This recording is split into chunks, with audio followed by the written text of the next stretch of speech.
What the hell we gonna do now? Well, y'all, they done did it now. We have nowhere left to go. The road is run out. It's about to be all out war in Westeros. And you know what? We knew where this was heading because it's already written out for us in the book. It's history in Westeros. It's already been predetermined, thrown into the clouds of the skies, and it's stuck up there forever. But seeing the aftermath of my boy Lucerys's death, and just seeing that play out in real time with Rhaenyra and Daemon and everyone on Dragonstone feeling the weight of the young prince's death definitely gave me a fit, hit me in the feels, hit me in the emotion, because when last season popped off and young boy died, I was like, dang, they really took my man out like that. No, just nobody knew he was gone when he was gone, except for his uncle. His hating uncle. He was a hater to the core. And so, man, we are off to the races with this show, with this series. I'm so excited to get into this and to cover it with you guys and to be here on step by step and talking about just about anything I can about this show. I love this show to the core, into my being. But before we get into this review, like always, make sure you comment, like, and subscribe, and hit that subscribe button. Again, I said subscribe twice because please subscribe. It helps my channel out as always. And without further ado, let's get into my review right now. So listen, man, like I said, man, this episode starts off in the aftermath of my boy Lucerys's death. We go straight to a familiar place. We go back to Winterfell, which feels like home for a lot of Game of Thrones fans, and we get to hear this epic monologue done by our boy Cregan Stark. You know, Jaehaerys is up there, you know, talking to him and saying, "Hey, we need help. We need men in the coming what's the coming war. Will you help us?" And you know, Cregan Stark is like, "Bro, I you know, we honor our oaths, but quite frankly, we fighting, you know, we fighting magical stuff up here. We built a wall, and you know, your ancestors came over here, and their dragons wouldn't even cross it. And so we're not here just fighting against some wildlings. You know what I'm saying?" And so Cregan says, "Hey, we honor our oath. We'll give you 2,000 men." Jaehaerys was like, "All right, bet." We walk into, you know, we see Rhaenys. The whole thing could have been over with if Rhaenys done burnt them people up back in King's Landing, but she didn't do that. She didn't do that. We wouldn't have a season 2 if she did that. But, you know, my boy Luke would still be alive had she done it. Had his auntie did the duty and what she needed to do, my boy Luke would be alive. But anyway, and Daemon steps to Rhaenys like, "Look, we got to go to King's Landing right now." And Rhaenys is like, "What you talking about? I've been patrolling the blockade, okay, for many days and many nights. My dragon hungry, I'm hungry. We both tired. We going to lay down." And that's his sister, his big sister at that. And so he couldn't have more sway and then what he wanted. And he was like, "That's the order." And she was like, "It would be if you was the king, but you're not the king, buddy. You're not the king, Buster." And so, you know, Daemon is concerned for Rhaenyra because, you know, Rhaenyra is the grieving mother, and Rhaenys tries to give him some perspective on what it means to be a grieving mother. And, you know, Daemon just can't connect. He just can't connect to that, and that's not really his fault. He just is who he is. And so we get to see Rhaenyra really deal with and try to find closure, because she was told about Luke's death via Raven. She had no body to burn, nothing to bury. So she goes and she tries to find, you know, any sign of Luke, right? She comes up upon Luke's dragon wing, and in it is his cloak. That way, Rhaenyra, she breaks down, and they get to have a proper burial for my boy Luke. And so, really, Dragonstone is just trying to figure out what they can do to even the score. They just want Dragonstone wants to even the score, and they want Rhaenyra to lead. Rhaenyra comes back to the base and is like, "Look, y'all." She says 4 words. "I want Aemon Targaryen." That was it. That is all she said. And then my boy Daemon goes out on an adventure. But he goes to Lord knows King's Landing. And in King's Landing, is a bit and is in a tizzy.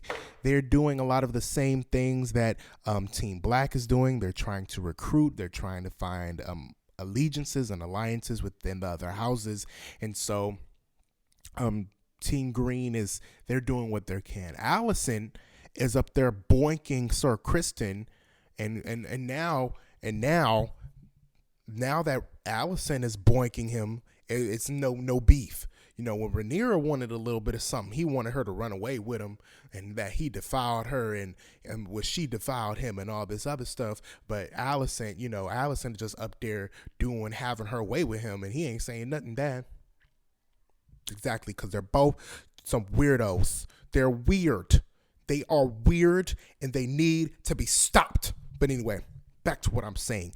So Team Greens are trying to get their stuff established. You got the hand to the king, which is his granddaddy, Otto Hightower, and Otto Hightower is trying to make sure that Aegon is in place, and Aegon knows what the hell is going on in King's Landing. Aegon's trying to be a good king. He's trying to restore the sheep of the people, but he doesn't realize that the sheep of the people need to feed his dragons. And all of this to say is that Team Green doesn't know what's coming. They don't know the beast that they have awakened. Life in King's Landing is about to change forever. And even though I feel as though this episode was very long, it was very short because it didn't hit all of what I wanted it to hit within this first season. I wanted to see something terrible, something bad. But they gave us exactly what they wanted. They gave us blood and cheese. Blood and cheese. And if you don't know what blood and cheese is, baby, it is one of the most malicious plots to ever exist in all of fantasy. And fantasy worlds can get pretty disgusting, but blood and cheese is probably one of the most deplorable acts to ever exist in fantasy. And so blood and cheese, it's actually the name of two minor characters within the Game of Thrones universe that Daemon Targaryen goes to King's Landing and enlist their help so they can get ding ding ding ding ding Aemon Targaryen. And so he hires them to go kill them. And this is in the show, but in the actual book, Daemon Targaryen hires them to kill to murder one of the two sons of King Aegon instead of killing Aemon. And so, which creates a tizzy, right? And so blood and cheese, they walk up in the castle and they find the queen, which is his sister, which I thought was a little weird at first, but Rhaenyra married her uncle. And so blood and cheese walked up in there. They asked that girl, where the son at? A son for a son. Do you see a son? That's what he was saying. A son for a son. She said, that's the boy right there. She just gave up her own flesh and blood, which was crazy. But the girl, but the queen is touched. She's like, in normal world, she'd be autistic. But in in the Game of Thrones world, she's a dreamer. She's cryptic. She's all these things, right? And so they basically do it. Like, they cut that baby head off, y'all. That was crazy. And I was like, oh, they done it now. I know that was not Daemon's intention, but those men were generally idiots. And so it is about to set off an all full-out war. And honestly, I don't feel sorry for them. I don't feel bad. You want me to feel bad for that heifer? Because I don't. I don't feel bad for him because when Luke died, Aegon didn't have anything good to say. because Allison was mad. If you paid attention, Allison in that meeting, she was mad as hell because she blames Aemon for killing Luke because that was at all not her intention. Allison still has a lot of love for Rhaenyra. She really loves her. They had like some pseudo lesbian relationship in the first season, and now it's in shambles. It's irreparable. But she still has a lot of love for her, and she doesn't want the kids to die because at the end of the day, they all family. Last season, they sat up at a dinner table with King Viserys, all of them. Daemon, Rhaenyra, Jaehaerys, Luke, Baela, Rayla, Aemon, Aegon, and the girl. I can't remember her name, but they all sat up at that dinner table and they all wanted to be a big happy family. And now this is family killing family killing family. And it's only gonna get worse. But for the viewer, it's gonna get better. Cause trust me, this stuff is about to get as messy. When I told y'all I like mess in my Bridgerton video, I said I like mess. Well, this is messy, and this is high fantasy mess. And high fantasy mess involves weird stuff like dragons and magic and all other types of hoodoo, voodoo, voodoo, whatever. And so we will see where this story continues to go, because they just gave us a little taste. They gave us an hour, but it feels like it just went by because it was just more of the same. But my favorite moment, before I go, I'm going to just talk about my favorite moment. When they had two scenes that were juxtaposed against each other. They had Luke's funeral that was done on Dragonstone, and they had Alicent going into the Holy Sept, and she was lighting candles. And so on Dragonstone, they were, throwing some stuff into this bonfire. They were throwing Luke's stuff into a bonfire, and they were, doing what they do, right?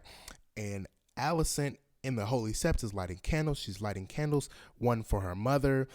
She says King Viserys, and then the last one, right, is juxtaposed with Rhaenyra. She's like folding up this thing, this cloth, this blanket, whatever it is. She's folding it up, and it's like the last thing to go into the fire. And Alicent's looking at that last candle, and I'm like, You better say Lucerys. You better say Lucerys Valerian. And if you ain't worth a damn. Because at the end of the day, that was family. And your son went and killed Rhaenyra. And you sent ravens talking to bend the knee instead of saying, I'm sorry for killing your son. This heifer done lost her mind, and she needs to get it ripped out of her head. And honestly, she will, because this is crazy. And so Rhaenyra goes ahead and she throws the cloth into the fire, and then Alicent says, Lucerys Valerian. And I said, well, thank you. The least you can do is offer some type of sorrows and prayers, because at the end of the day, there won't be no sorrows and prayers exchanged, especially when Daemon Targaryen steps to the plate with Caraxes, and then Rhaenyssa's just gonna have to do something too with Meleys, because she refused to act then, and so she has to act now, because nobody's gonna sit back and watch the whole thing go to ashes. Okay, and so we have a packed season ahead of us, guys. A packed season, and so buckle up. This is only the beginning. And this is only the beginning to the collusion, to the death, to the ashes and the embers. And so this has been another Juju Writes Review. Make sure you comment, like, and subscribe, and keep this thing going. So this has been another Juju Writes Review. Keep it locked.